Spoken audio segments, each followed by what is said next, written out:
after she died, I started really thinking about, like, her of course, you go through everything as a parent in your mind, like, coulda, woulda, shoulda, what could have been done differently, and I realized Emily was always anti-meth. She talked down about meth users, she thought meth was the worst thing in the world, but she was okay with marijuana, which we know isn't good for the developing brain.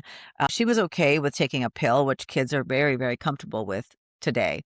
But she didn't get the reason why she was so down about meth and very would never have touched meth is because when she was in 3rd grade, I did a special for television on the meth epidemic at the time, which was when they were making it in bottles and in trailer homes, and that doesn't Right. even happen anymore. It all comes from Mexico, as you probably know.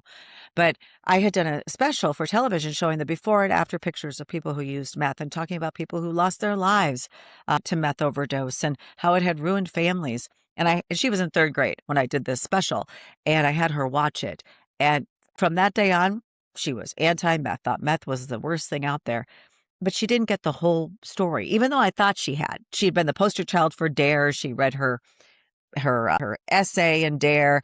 I thought she'd gotten the whole message, but she hadn't. And so I thought we need better curriculum starting in kindergarten. And so I brought together this panel of experts, teachers, physicians, addiction medicine doctors, college professors, counselors, everybody who had a stake in this.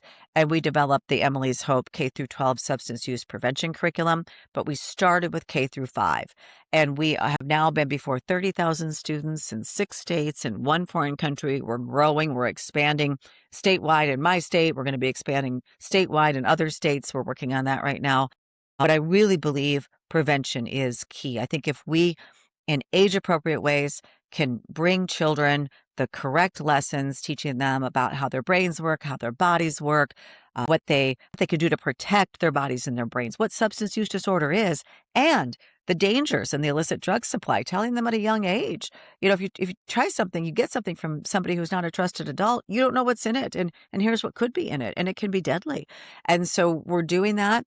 We're having tremendous results. And that is something that just energizes me, keeps me going every day, is to think about saving the lives of, a future generation.